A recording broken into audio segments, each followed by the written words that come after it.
West Denver. Sleep deprived and heavily caffeinated. All right, let's do this then. This is the Jeff and Bill Show. I don't agree with that. They don't always agree, but hey, at least they have coffee. Coffee. And each other. I love you, man. God help us. I want to bless him. We need all the help we can get. Now here's Jeff Hunt and Bill Thorpe. The Jeff and Bill Show on News Talk 710 KNUS. 10 a.m. in the Mile High City on this Wednesday, August 20th, 2025. Good morning, Denver, Colorado. You've tuned into the Jeff and Bill Show, News Talk 710 KNUS. I'm your co-host, Jeff Hunt, along with Bill Thorpe, bringing you the freshest insights and hottest takes from the right, left, and center. Could things be changing here in Colorado with regards to wolves? Have the Democrats finally heard enough of it?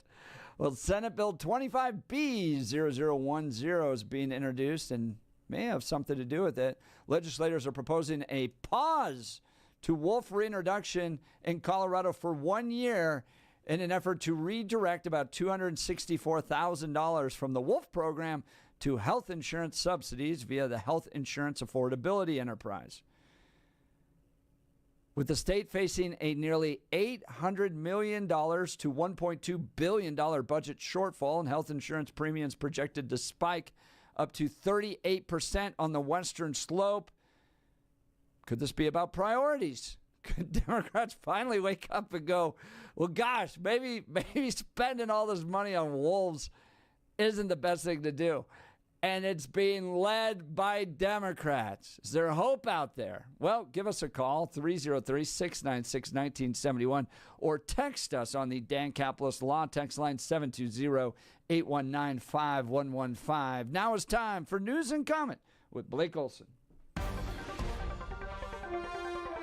Blake Olson. Blake Olson, News and Comment.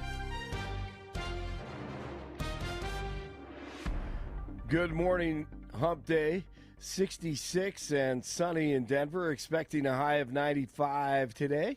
This portion of the news sponsored by Pastor Camp Heating and Air Conditioning at 303-777-1234 to learn more about special savings opportunities on Lennox equipment. Our top story, the Derby fire near Dotsero, has forced evacuations north of Dotsero and I-70. There was significant fire growth overnight. The evacuations include parts of Eagle and Garfield counties. The Supreme Court preparing to hear a major free speech case out of Colorado involving the state's ban on conversion therapy, i.e. mutilation for minors. Colorado AG Phil Weiser says the state has the right to protect patients from harmful treatment. There's never been a First Amendment objection to protecting patients and prohibiting substandard of care, regardless of whether or not the care is carried out through words. The case was brought by Springs counselor Kaylee Childs, who says the law censors her conversations with young clients about gender identity because they're children. The state argues the law doesn't restrict free speech. It just stops licensed therapists from using what Weiser calls discredited and dangerous practices. The High Court will begin hearing oral arguments on October 7th, and the outcome could impact the state's how states regulate speech in therapy nationwide. Yeah, this is a big deal because I was literally the tip of the spear in trying to fight this thing. I know this bill through and through. We had entire lobbying teams. I had lunch with the president of One Colorado at the time to try to talk this thing through. I know this bill forwards and backwards, and we're going to get into it in detail in the next hour, but I want people to understand this, okay? And you can see Phil Weiser use this tactic, and it was common throughout the entire discussion around conversion therapy, okay? There is, and I will grant this, there's absolutely abuse that took place in counseling sessions against gay kids, 100%, right? I don't discard that. Because we would hear testimony of people being like forced into ice baths while watching gay porn to try to make them straight. Okay, people electrocuted to try to make them straight, okay? And I said to One Colorado at the time, I said, guys, first of all, that's already banned. It's just physical abuse. But if you want to write into some law that you can't physically abuse somebody in an effort to make them straight, by all means. Colorado Christian University and the Centennial Institute will stand with you in doing this, okay? Because that's terrible. I don't believe people are converted to Jesus Christ via electrocution. Sorry. I'm a pastor. It doesn't really work that way, okay? You don't beat somebody with Bibles in hopes that they accept Jesus, okay? I know that's what you do. Right. So you end up with this weird argument that, like, people are being abused, therefore we need to pass this law. And what the law does, what the actual law does, is it says that if you bring a kid in for counseling into Colorado and you have concerns either about homosexual behavior, let's say you're a Christian or Jewish or Muslim or whatever it might be, and you have concerns about homosexual behavior, your religion teaches you that you shouldn't be engaging in that. Or somebody is a child, and this all has to do with minors, and is questioning their gender identity, right? They don't know if they're a boy or girl, all that type of thing. The way the state of Colorado has made it is that counselors can only counsel them in a single direction, and that's to embrace it. Okay? So if your child is going, well, I'm a boy, I don't know if I'm a boy or a girl. I'm confused by this whole transgender thing. I'm confused with my own feelings. What should I do? Well, the counselor has to, by state law, mandate them to embrace their transgender identity. Or if they're questioning homosexuality and they don't know, and you have religious beliefs about this, the counselor counsels them to embrace homosexuality. So what ADF and others are arguing is that this is compelled speech. Yes. Right? That making the counselor force somebody to counsel them in one single direction violates religious beliefs, violates free speech rules, all that stuff. And so it's created a ton of confusion in religious communities where you're basically like, don't take your kids counseling. At this point, you know what the end result is going to be. Exactly. If you take little Johnny in and he's questioning his gender identity, little Johnny's going to come out of that counseling session believing he's Mary. That is what this is all about. And what Phil Weiser and others are going to lay out is this big argument that somehow this conversion therapy is terribly harmful to people and it's abusive. And just remember that the leader of the Centennial Institute, the top social conservative lobbying effort down at the state capitol, was willing to partner with One Colorado to say, well, I don't think people should be electrocuted into their anything, ever. Forced into ice baths. That's terrible things. We will stand with you. But what you're doing is a violation of free speech. It didn't matter. Democrats pushed this anyways, and now they're going to face the reckoning of the U.S. Supreme Court on it. Wow. Thank you for that. I needed to hear a lot of that. I appreciate that, Jeff. Just incredible what's going on. This morning, DJT formally demanded the resignation of Democrat-appointed Federal Reserve Governor Lisa Cook after she was criminally referred to the DOJ for mortgage fraud. Oh, here we go, another one. 47 says, Cook must resign now. Another corruptocrat. Speaking of corruptocrats, Morning Joe actually being critical of California Governor Newsom. See, the Democrats are trying to find their footing, and it's quite embarrassing, actually. I mean, Gavin Newsom, have you seen what he's doing online? And it's like, just take a deep breath. Don't try to turn the ship 180 degrees and one. They don't know what to do. I have a good idea. Instead of trying to school Donald Trump, talk into the camera about affordability.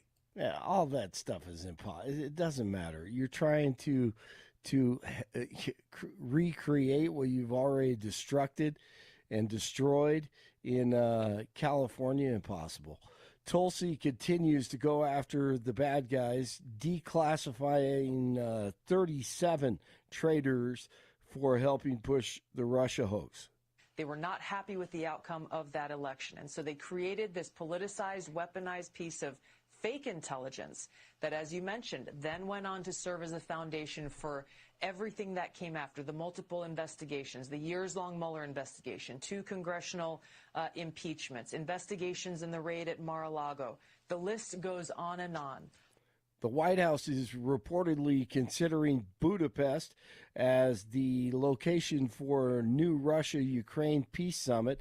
Administration sources told Politico Tuesday that the Secret Service is preparing for a trilateral summit in Hungary. A state of emergency is being declared in North Carolina as Hurricane Aaron threatens the coast with flooding and high winds. A resolution has been introduced in Congress that would extend the federal takeover of D.C. Anna Paulina Luna is sponsoring a measure that would keep troops patrolling the streets of D.C. indefinitely. Love it. Hey, I got a question for you guys on this, since we're just a talk radio show. Let's just talk. Would you like to see troops just throughout the city of Denver? Absolutely.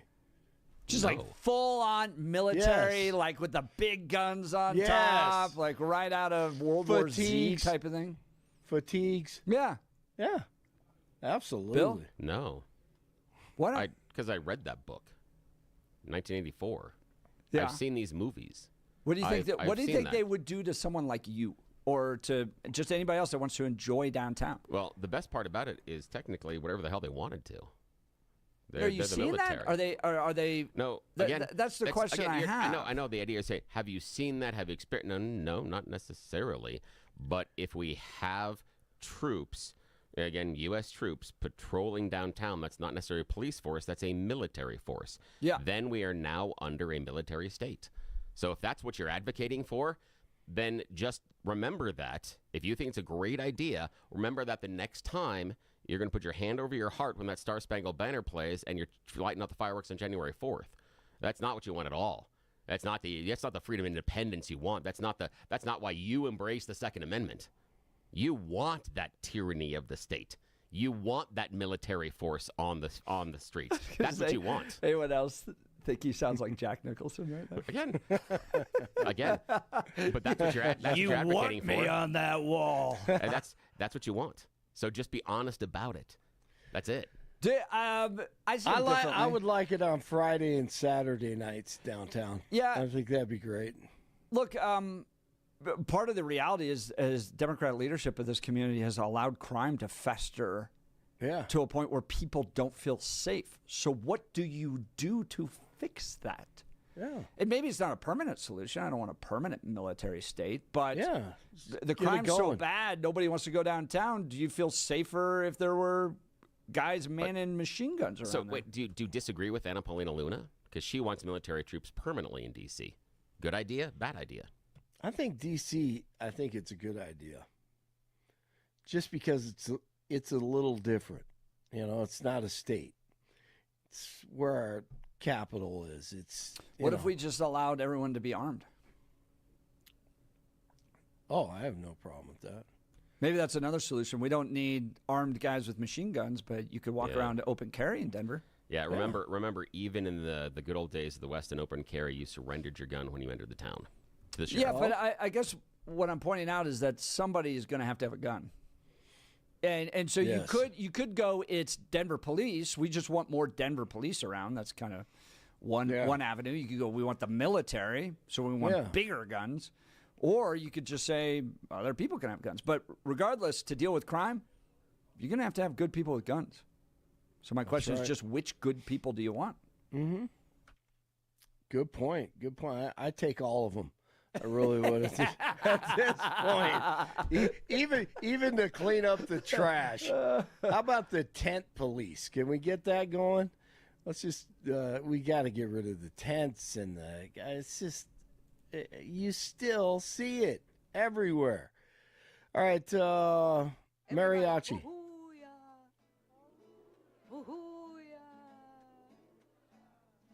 El flautista That's beautiful. Trying to get rid of ICE. They're using the mariachis around. Are they actually bringing in mariachi bands to try to get rid of ICE? Yeah. Trying to what do you call it?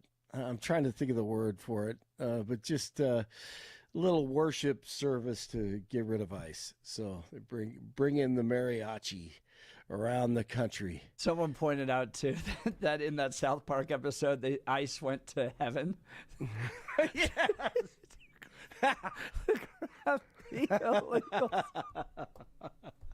I love it.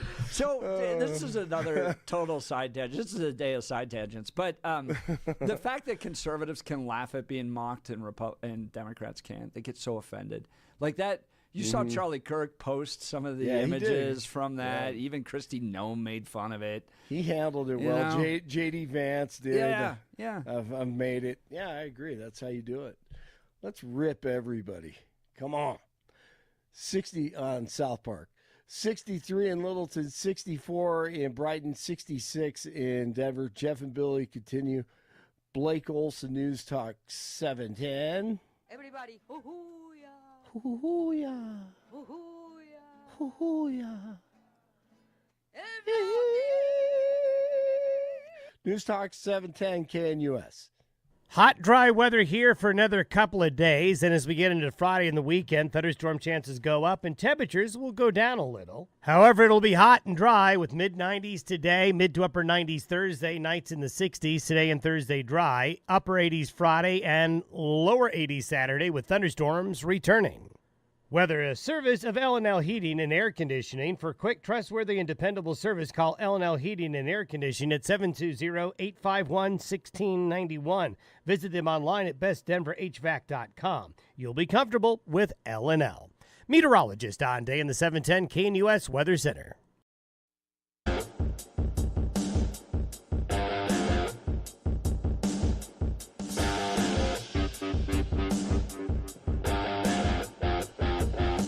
Welcome back to the Jeff and Bill Show. The Democrats. What? Yes. 2 Democrat lawmakers introducing a bill down at the special session because we're $1 billion out of whack with our budget. Going, guys, maybe instead of spending $264,000 on wolves in the midst of this budget crisis, we can just pause that a little bit and put the money towards some health insurance enterprises and some subsidies there. Are Democrats finally waking up to the idea that spending money on wolves while your own constituents are facing a crisis is not the best thing to do? I only point this out because Mayor Mike Johnston spent $356 million on illegal immigrants, and now Denver residents have lost services and 171 employees have lost their jobs.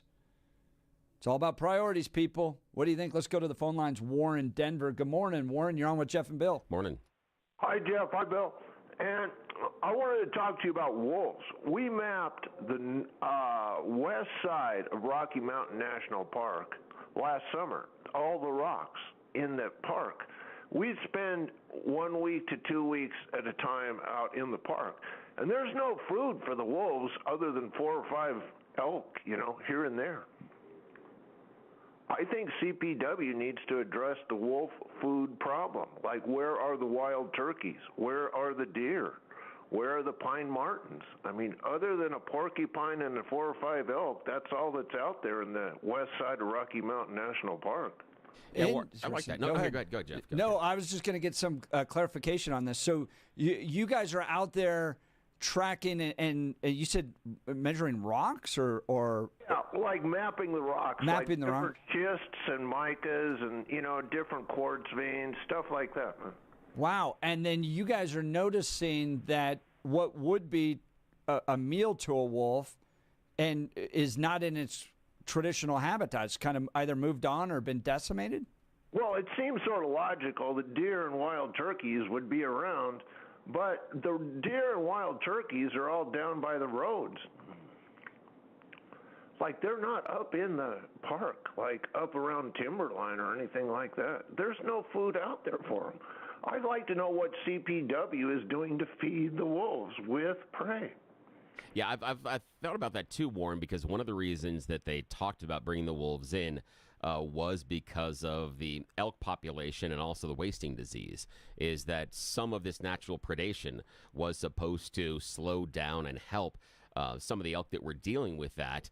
But I agree that where they seem to be dropped at times doesn't necessarily seem to be strong locations where you're going to find large groups of elk and or prey. And I think that's why we see the wolves migrating into areas where we have ranchers, because it's easy food rather than us running around in the mountains looking for twigs and berries and stuff that we can eat. If there's a McDonald's there by the side of the road, look, they put all the food inside of an enclosed container.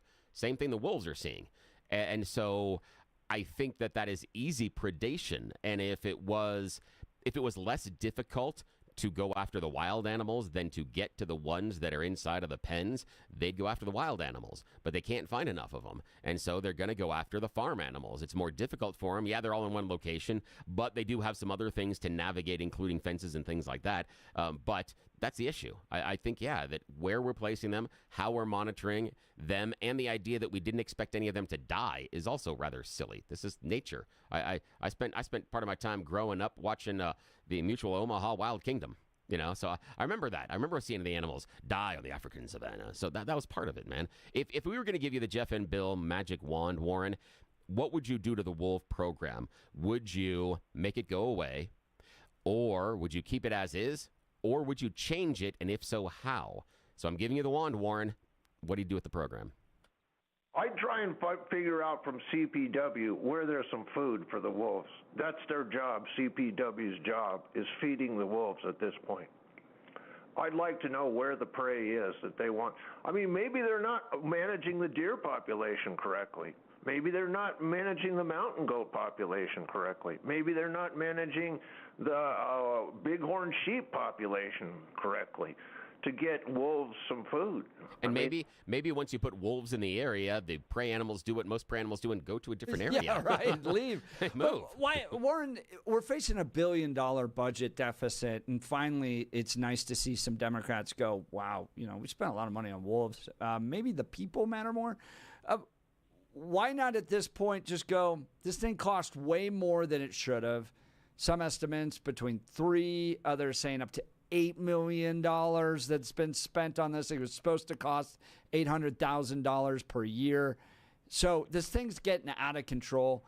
Why are we going to spend money to feed these things? Let's just pause it. Let these wolves go about nature's way, and we'll just forget we ever did this. Well, wolves wander into northern Colorado all the time. When you talk to the ranchers, like in Jackson County, for instance, they know there's wolves that wander in once in a while from Wyoming. I mean, the wolves will eventually, maybe naturally come in on their own. I mean, it's hard to tell. I agree with that. And no one was ever saying, well, if a wolf comes in here, we want to pay hunters to go out there and kill him. Most people were just saying, all right, we'll just let them go. They don't care about boundaries. They're going to go wherever they want. But to force taxpayers of Colorado to spend millions of dollars to go kidnap these things out of Oregon and Canada, fly them down here, and then pay ranchers when they kill the cattle and sheep, maybe this was just a bad idea all along. Warren, Denver, sure appreciate the call. Warren's line will be open, 303-696-1971. 303-696-1971, or text us on the Dan Caplis Law text line, 819-5115. Let's talk Gyrie's. Man, we're improving our house, and I'm like a basic home improvement guy. Like, we're going to paint and do stuff like that. I'm not like into knocking down walls or anything. Don't have that skill set. So oftentimes if I wanted to improve our house, I went to one of those big box stores, and you're kind of just on your own wandering around. I don't know what different types of paint do and how they look, and you're kind of just stuck figuring it out by yourself.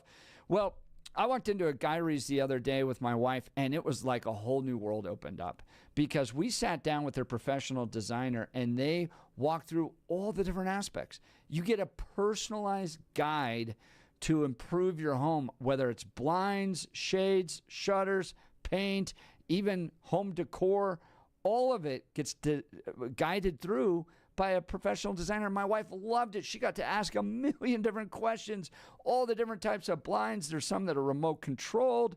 It's really remarkable stuff. Then they came out to our house, brought samples. We got to see how the colors would look inside our home with our light. We could get exact measurements, the exact color we need, all personally serviced. It's been incredible. We sure have appreciated working with Crystal at the Gyrie's location and Parker. You got to check him out. Get the same expert advice I'm getting right in your own home. Do yourself a favor. Get started today. And guys, just bring your wife. Let her ask all the questions. Come up with all the creative options for your house. It was fun to watch my wife get so excited about the options that we could do to improve our home. You'll love it. It's helping our family. Visit Gyrie's.com to schedule your in-home consultation. That's GUIRYS.com, GUIRYS.com, and go see the great people at Gyrie's. You'll thank me later. All right, Bill, here's the question I want to ask you about these wolves, because I thought this was an interesting issue.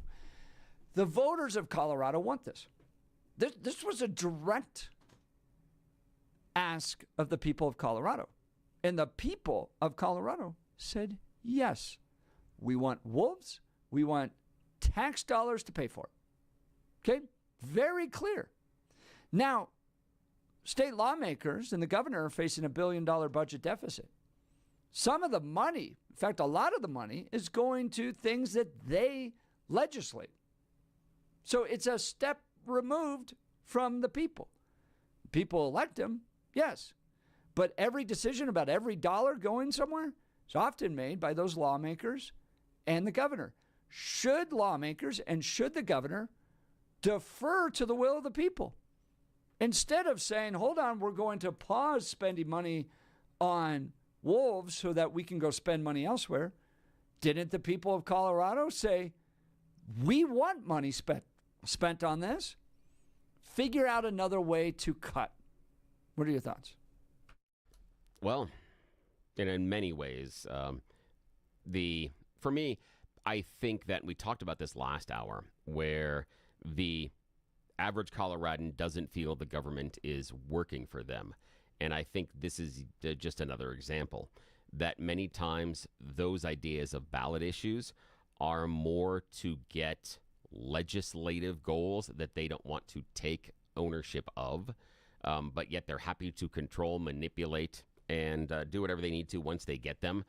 Yeah, it's an interesting idea as far as, okay, go ahead and go through a ballot issue as to whether or not. But the problem is if we're going, and this is the law of unintended consequences. If we go ahead and then float the idea to the Colorado voters, should we pause this to save this money or not? Do we then have to do it with every questionable budget issue? Does it mean then that you start running things like, should we pause this amount of money for homeless care in order to go to here? Should we pause this amount of to go to here? Should we not pay this to go to here? And so that's what it ends up being. Is it ends up being a line item voter choice, and I'm not certain we want to open up all of the budgetary items for voter choice, because sometimes the voters choose poorly. Just saying.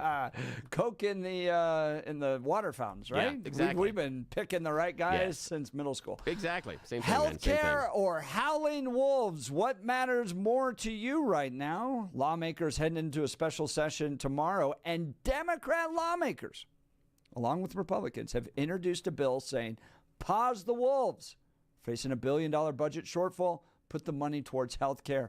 What better reflects the will of the people? A ballot initiative in 2020 or the lawmakers currently elected? Give us a call, 303-696-1971, or text us on the Dan Caplis Law text line at 720-819-5115. You're listening to The Jeff and Bill Show. This is Denver's Talk Leader, News Talk 710 KNUS.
Welcome back to the Jeff and Bill Show. Man, the text messages are hot. The phone lines are hot. We are talking the special session that's going to kick off tomorrow. The state's in $1 billion budget deficit, and 2 Democrats and a Republican, 2 Democrats, show up with a bill going, hey, how about we maybe pause our spending on wolf reintroduction and put the money towards health insurance subsidies. People over wolves? What? Are the Democrats down at the state capitol coming to their senses? What is going on here? Let's go to the phone lines. Francis Golden. Good morning, Francis. You're on with Jeff and Bill. Morning. Hey, guys. Hey, first of all, this has to be left to the legislature. Let them do their job. They don't do it very well anyway, so just let them work on it so maybe they can improve. There's no way this should be a ballot initiative ever. Colorado's way too easy to get initiatives on the ballot anyway. They tried to toughen it up a few years ago, I think, with signature numbers and things. But no, we don't want. First of all, can I ask you guys, because I'm not clear on this. I don't remember, how did the wolf problem ever land in our lap anyway? Like, whose bright idea was it to stand up and say, you know what the state's really missing? Wolves. And somehow boy, I see a problem screaming for a fix, and the answer is wolves. Yeah, it was a ballot initiative in 2020, and it was funded by, in many ways, out-of-state interests. I think it was primarily funded by a San Francisco lib, but it was one of those things where outside animal rights organizations put it on there, and then you have the first gentleman, Marlon Weiss, Governor Polis's husband, who really, really is a big animal guy. So he jumped in, provided support, and lo and behold, you ended up with this thing on the ballot. It barely passed. If you remember, it was just a few percentage points. It was mostly supported by folks on the Front Range. And then now we're spending double what we anticipated spending on it. So anywhere between $3 and $8 million on this thing. It's getting out of control. So it's kind of nice to see Democrats go, well, hold on a second. Hold on. We can't afford health insurance for people. Maybe bringing in these wolves isn't the best thing. So wait, you're telling me that I just answered my own question in the affirmative? I am amazed. This is going to be a good day, because my whole point is none of this should be ballot initiative questions. Otherwise, we end up with stupidity like wolves from out-of-state interests championed by people who don't care about wolves one way or the other. Maybe they care in theory, putting us with imported wolves that are dying because we live in a desert. I mean, this whole thing is it's absurd. So yes, let's let the legislature, with whoever these 2 Democrats that need to be given credit because they're actually thinking about this, fix the problem. Because guess what? That's the legislature's job. I mean, all right, Francis, I'm going to push it even another level, and this is really going to drive you and our listeners crazy, because we had Barb Kirkmeyer on.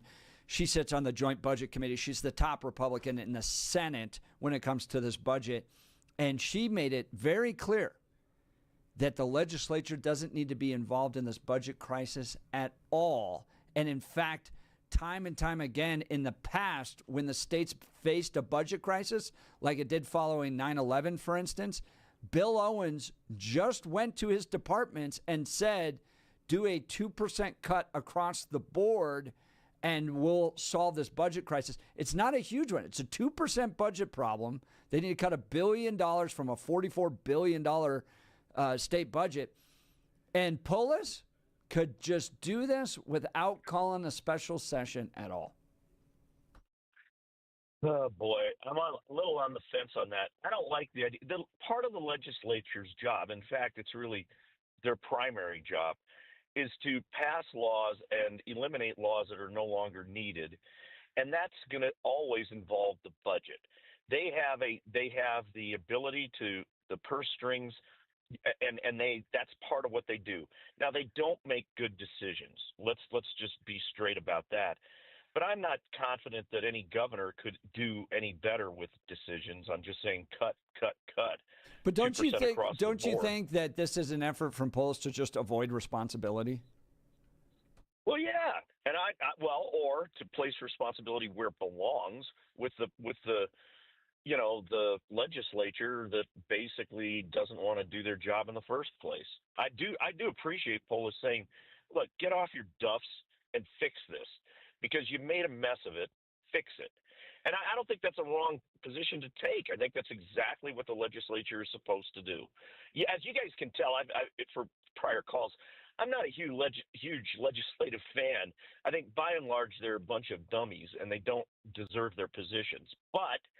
And that cuts on both sides of the aisle. I think it's just irresponsible people electing irresponsible people and making irresponsible decisions.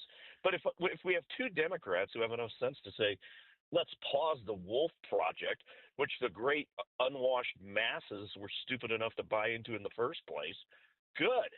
I mean, I'll give credit where credit is due. At least we got two people thinking straight. I'll celebrate small victories. I'm going to go back to the poll that we discussed during the last hour of Coloradans frustrated with the direction of the state, frustrated with government, the cost of everything. And I'm going to go to your line.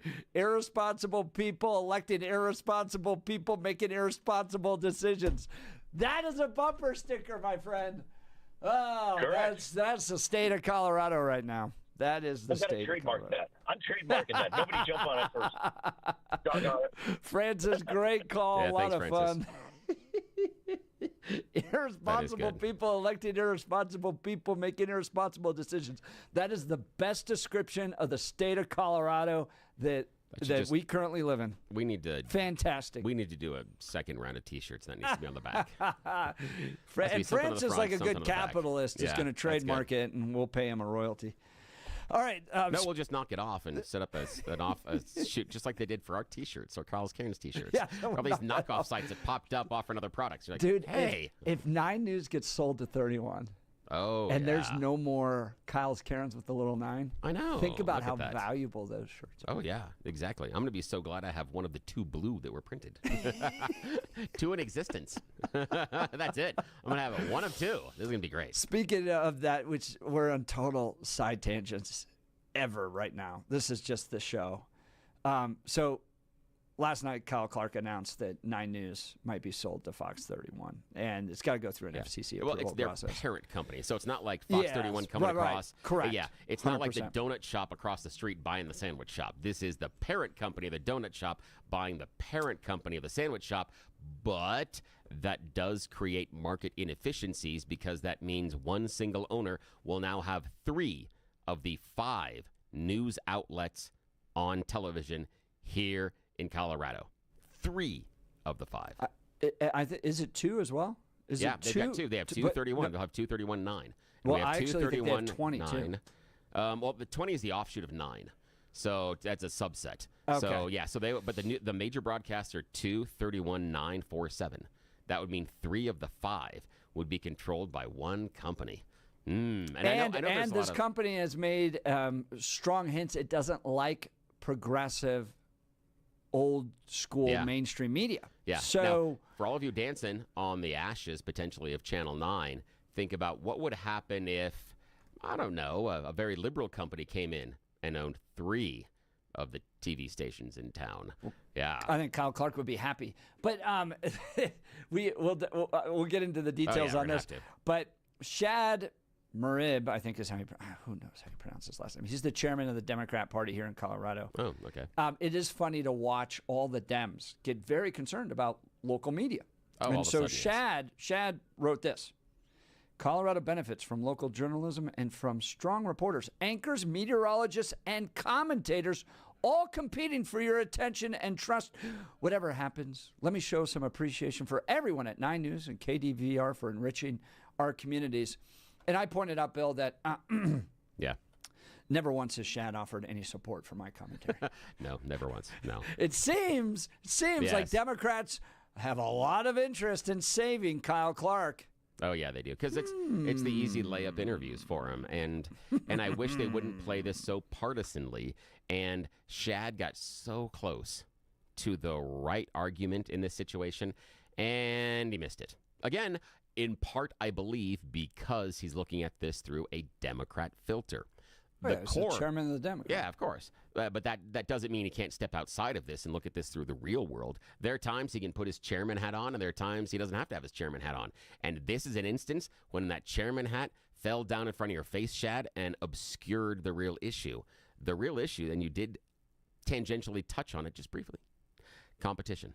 That's the issue. I don't think anyone can say that newspapers are necessarily better in this town because we no longer have the Rocky. Did the Denver Post all of a sudden increase its ability and become a better paper because of that? Did Channel 2 necessarily become a better news station because they got absorbed by Fox 31? Is your radio experience in Denver better than it was 20 or 30 years ago now that we have more consolidation and single ownership? That's the issue for me. I'm not looking at the politics inside of this. I don't care who it is. But when you have a conglomeration or an amassing of a single voice in a market, I think that's detrimental to the market. I don't care who owns it based on the side of the politics.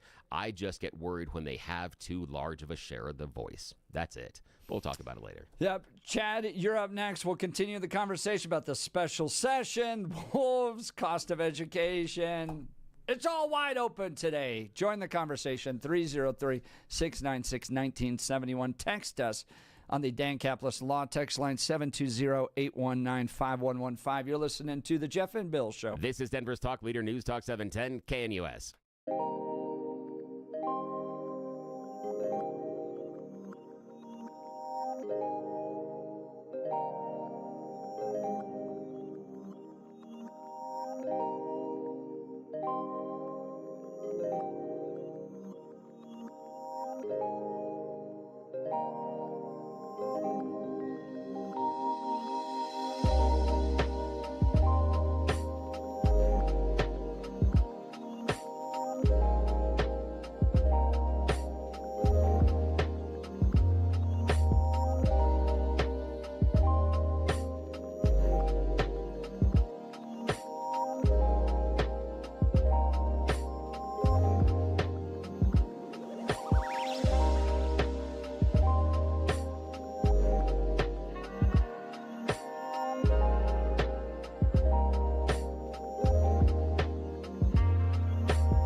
Welcome back to the Jeff and Bill Show. Colorado Democrats, two of them at least, are saying maybe in light of the $1 billion budget problem we have, all the money we're spending on wolves, and we're going to sacrifice money to people. Let's stop with the wolves. It's kind of interesting. All right, what do you think? Let's go to Chad Greeley. Good morning, Chad. You're on with Jeff and Bill. Morning. Morning, gentlemen. How do? So I've got a little boy who's just finished. He's in his second year of preschool this year. Our tuition for public preschool, his first year was $600 a month. This year, it's went down for his second years went down to $375. And when he asked about that, they said it was due to state funding. I really don't appreciate the wolves and the illegal immigrants taking priority over things like that. I think people are waking up to this reality, too. 171 employees of the city of Denver actually really woke up to this reality that illegal immigrants got 6 months of apartment covered for them, and now they don't have a job, the city employees of Denver. So it's about priorities, and you put them in a budget crisis, and maybe Democrats starting to wake up to where their money should be going. You know, I don't know how. I've never worked in government, but it seems like they would have to lay out a cash flow projection to people, and I just don't see how they can spend so recklessly. Well, it's not their money. And not pay the fiddler for it. Absolutely. Well, part of it is that the government and it's more, the advantage exists really on a state and national level, where budget deficits don't impact them the same way it does you and I, or even on the local municipality area, because of tax base and because of other things they have the ability to do, especially on the national level. There is very little incentive on the state and national level to have a balanced budget or even spend less than you take in. We don't incentivize that. We incentivize the other side of things. We incentivize profligate spending. And that's part of the problem, because there really isn't. I mean, the state isn't going to go, quote, bankrupt. There are some real significant constraints on services that can be provided on a local municipality. But the state, there are other things they have the ability to do that can get them out of that, and even just, ignore things sometimes. And also they have the ability to privatize things in certain areas. We've seen that with privatization of certain things in Denver connected to the Denver public schools. So there are other things they can do as well. Yeah. They just don't play the same game you and I do. Absolutely astonishing. Yeah, and then we wonder why they don't spend their money like we do. Yeah, why they're not as concerned about the budget, because they don't have to be concerned. They don't have to be. And plus, think about this one, man, Chad, is that if you're in government right now and you get a budget that is going to explode spending in 3 years, you may not even be there. Where in your family and your own personal choices, any decision that you make today can be a benefit or a negative for future Chad. So future Chad is stuck, but future lawmaker isn't stuck at all. Somebody else's problem. Exactly. Chad, great call. Yeah. Appreciate it. Chad from Greeley, his line will be open, 303-696-1971. 303-696-1971. The special session kicking off tomorrow to deal with this budget crisis. We'll continue to talk with lawmakers. We'll get updates from folks down there battling at the Capitol, where the cut's going to come. And just a reminder, as we heard from Barb Kirkmeyer, Jared Polis could have done this. Just done it himself. Just said a 2% cut across all the departments. We're going to spend $35,000 a day on a special session to save money. Yeah. Yay. All right. Well, here's a place where you can save money and get great food. My friends at the Black Eyed Pea of Colorado, locally owned and operated by Steve and Michelle. I love this restaurant. My whole family does. 8 locations. There's sure to be one near you. It's Colorado's cookout and barbecue time at the Black Eyed Pea. Their August menus featuring backyard combos, the St. Louis rib combo or the barbecue 2-meat combo. They have barbecue pulled pork, barbecue chicken breast, and barbecue smoked sausage. Maybe you're hankering for a sandwich. Try the grilled barbecue Polish sausage topped with grilled onions. Went there and had lunch the other day with that. Okay. Delicious. Or you can try their tender, slow-cooked barbecue pulled pork sandwich topped with cold slaw, both served with a toasted brioche bun. They do catering, dinner party, rehearsal dinner, wedding reception, or company event. Make it a success with Black Eyed Pea Catering. And, of course, Black Eyed Pea gift cards are always great for your special someone birthday favors or holiday presents, or just to say thank you to someone. They have you covered. I love everything about this restaurant. I know you will as well. Bill, this is locally sourced food produced by farmers here in Colorado. It's healthy. It's maha. And here's the wild thing. It's affordable. I saw that McDonald's Big Mac meal. This was in an article. McDonald's Big Mac meal in some parts of this country is $18. Jeez. I had an entire Southwest chicken wrap, plus a side, plus iced tea at the Black Eyed Pea for cheaper than a McDonald's Big Mac meal. That's amazing. Right? And freshly made. And freshly made. You sat down, someone brought it to me. Yeah. It was quite nice. Yeah. So they made the stuff fresh. A lot of that stuff's done from scratch, not those frozen patties you're going to get on a Big Mac. Yeah, those suck. They're awful.